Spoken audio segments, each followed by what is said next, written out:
नमस्कार दोस्तों। तो जैसा कि मैंने आपको अपने पिछले वीडियो में बताया था बिल्कुल वही का वही घटनाक्रम यहाँ पर शुरू हो चुका हुआ है। अब जो लीडर्स हैं, बड़े लीडर्स हैं, और वो प्रोपेगेंडा जो सेटअप कर रहे थे वो पूरे तरीके से वापस से हो चुका है। वो प्रोपेगेंडा फैलना शुरू हो चुका है। लोगों को फिर से कम्युनिटी को होल्ड करने के लिए, नई कंपनी में पैसा इन्वेस्ट करने के लिए, और यश मुफर्रा को बहुत बड़ा त्यागी और बहुत संत बताने के लिए सब प्रोपेगेंडा शुरू हो चुका है।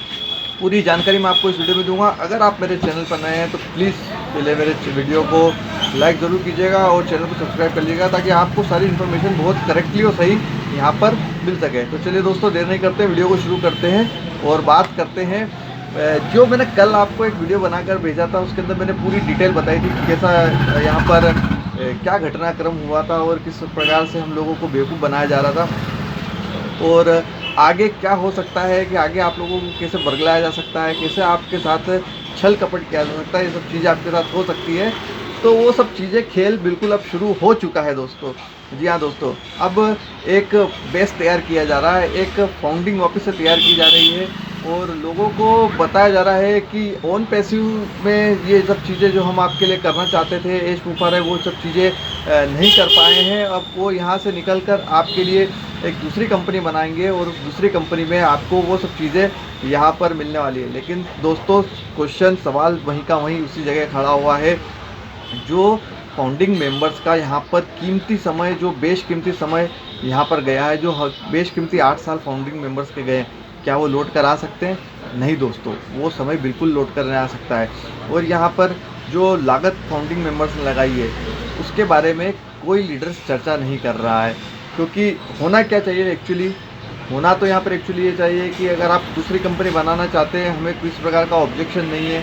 आप जो चाहे स्वतंत्र है आपके लिए, आप अपने हिसाब से जो करना चाहें कर सकते हैं। लेकिन जो फाउंडिंग मेंबर्स को आप क्या ज़बरदस्ती अपनी कंपनी में रखना चाहते हैं, या आपने वहाँ पर क्या एक ऑप्शन रखा है कि जो कंपनी में रहना चाहता है वो कंपनी में आ सकता है नई कंपनी में, या जो रिफ़ंड लेना चाहे उसको ईजी वे में वो रिफ़ंड तुरंत विड्रॉल मिलना चाहिए, और वो उसी करेंसी में विड्रॉल मिलना चाहिए जिस करेंसी में उसने अपना दिया है।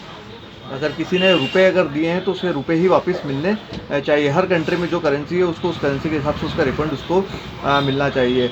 और दूसरी बात, यहाँ पर अभी यश मुफर्रा के लिए जो लीडर्स है वो एक चीज़ लेकर आ रहे हैं और कर रहे हैं ना, जो काफ़ी हास्यास्पद लगती है मुझे दोस्तों। उधर यश मुफर्रा को बहुत महान और बहुत त्यागी और सेक्रीफाइस पर्सन बताया जा रहा है, और यहाँ तक कहा जा रहा है कि जो अगली कंपनी आएगी उसमें अगर यश मुफर्रा, आप चाहते हैं कि यश मुफर्रा सीईओ नहीं रहे, कोई दूसरा सीईओ बने, तो वो पद त्याग कर सीईओ भी रह सकते हैं। तो भाई साहब, ये चीज़ तो क्लियर है ऑलरेडी। SEC ने ये क्लियर कर दिया गया है कि ऑन पैसिव या किसी प्रकार की कंपनी अगर यश मुफर्रा बनाते हैं तो 8 साल के लिए खुद ही प्रतिबंधित है।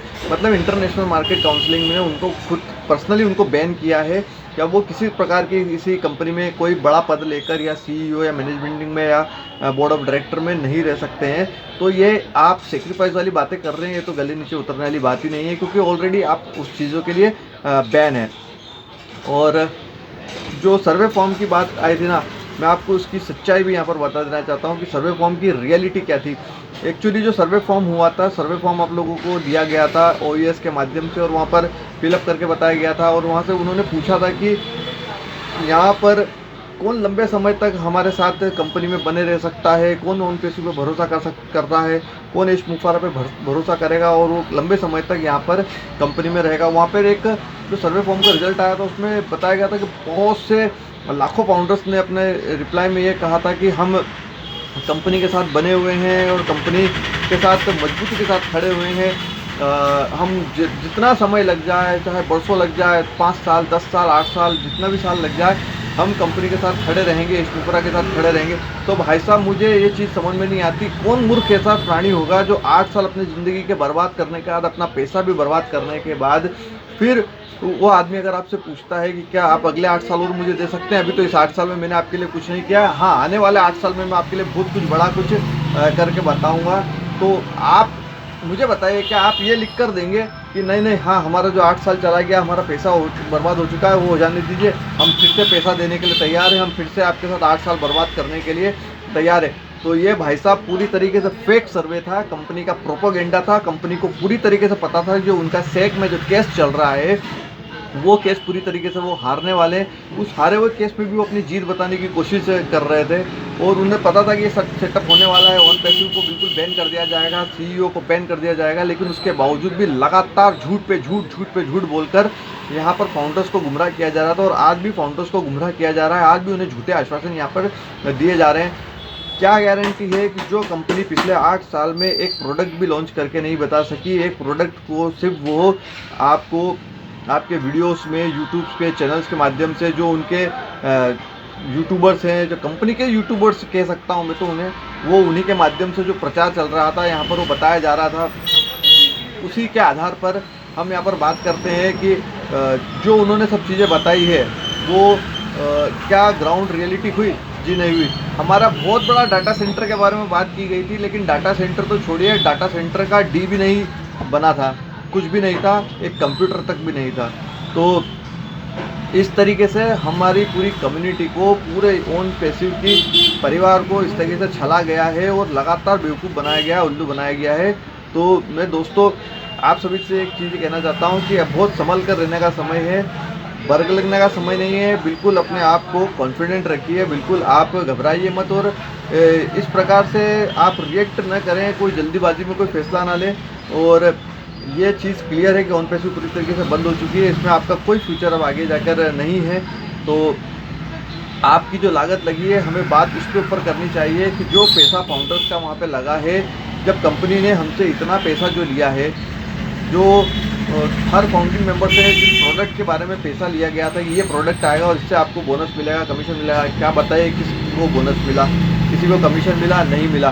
तो भाई साहब, अगर आपको ये सब चीज़ें सुविधा नहीं मिली है और आपने कंपनी ने ये प्रोडक्ट कुछ भी नहीं बनाया है, कुछ भी आप कंपनी आम लोगों के लिए, फाउंडिंग मेंबर्स के लिए कुछ नहीं कर पाई है, तो क्यों ना कंपनी हमारे पैसे हमें रिटर्न कर देना चाहिए कंपनी को। उस बारे में कोई भी लीडर बात नहीं करना चाहता है। हर एक लीडर सिर्फ यही बात लेकर आ रहा है कि हम OnPassive बंद होने के बाद CEO ने फैसला किया है कि वो गरीब जनता के साथ खड़े हैं, गरीबों की दूर करने के लिए खड़े हुए हैं। देखिए, कुछ नहीं हुआ है, सब इन लोगों ने अपनी जेबें भरी है, अपना माल, ये सब पैसा लेके इन्होंने अपना पेट भरा है, अपनी जेबें भरी है, इसके अलावा कुछ भी नहीं हुआ है। तो आप बहुत सतर्क हो जाइए, सावधान हो जाइए, बहुत सोच समझ के फैसला लीजिएगा। आगे फैसला आपका है। और यहाँ पर सही बात तो ये है कि OnPassive में कुछ भी नहीं बचा है और आपको फिर से नई कहानी बनाकर, नई कंपनी के माध्यम से नया झांसा देकर आपको बरगलाने की कोशिश की जा रही है।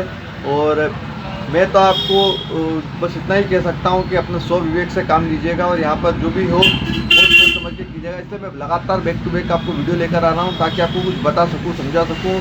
मैं आपको नेक्स्ट वीडियो में फिर कुछ और चीज़ें बताने जा रहा हूँ जो आपके लिए बहुत ही फ़ायदेमंद है और बहुत चौंकाने वाली चीज़ें हैं। तो मेरे नेक्स्ट वीडियो का इंतज़ार ज़रूर कीजिएगा, जो कि कल शाम को ठीक 4 बजे मैं रिलीज़ करूँगा। ये वीडियो भी आज शाम को 4 बजे, मेरे सारे वीडियो शाम को 4:30 बजे रिलीज़ हो रहे हैं। आप प्लीज़ बने रहिएगा और इंतज़ार कीजिए मेरे नेक्स्ट वीडियो का। तब तक के लिए धन्यवाद।